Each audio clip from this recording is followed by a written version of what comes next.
All right, mice on Venus, thank you so much for this question. So we were asked to solve this inequality and figure out what my x values could possibly be.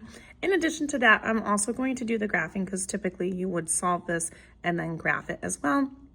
So we'll start off this problem. You do want to do this to get x's on one side, your constants on the other side, and what I typically would like to do is take a look at the problem. Obviously, there's 4 ways you can pretty much go about doing this, but I like to keep my variables positive whenever possible. So in this case, I would move this 3x over here. So this is very much like an equation.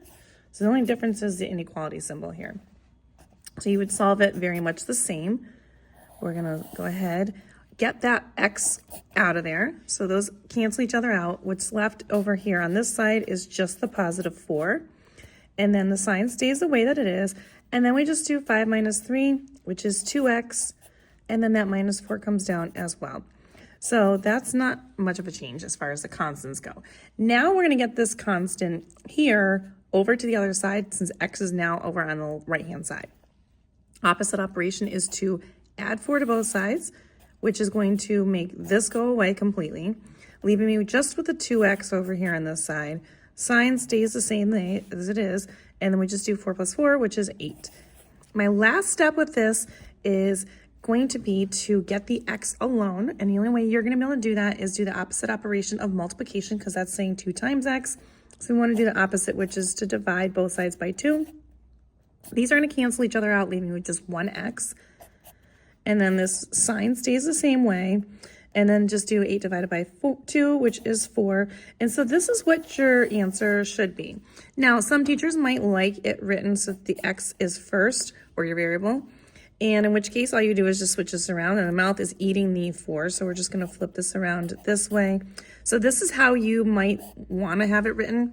And then that helps you with the graphing piece with this as well. There is no line over underneath it, which means that it does not include the answers equal to 4. So I have a little key here, right? So open circles mean that it does not include that number, and the closed circle means that it does include that number. So when I'm going ahead and I'm looking at this, I'm going to go to 4, and it is going to be an open circle because there's no line underneath that inequality. So it does not include the number 4. So I'm going to leave it as an open circle. I almost closed it. Let's fix that. So it's going to be clearly an open circle. And then it is pointing, since x is on this side, when x is over on the left-hand side, this is kind of pointing in the direction it's going, or you're just going to read it. X is less than 4. So any number is less than 4, which means it would be on this portion of this. The arrow would be pointing to the left, indicating that anything less than 4 would be an answer that you could use. And if you want more questions like these, you can find them on my YouTube, Instagram, and TikTok at U1 Algebra.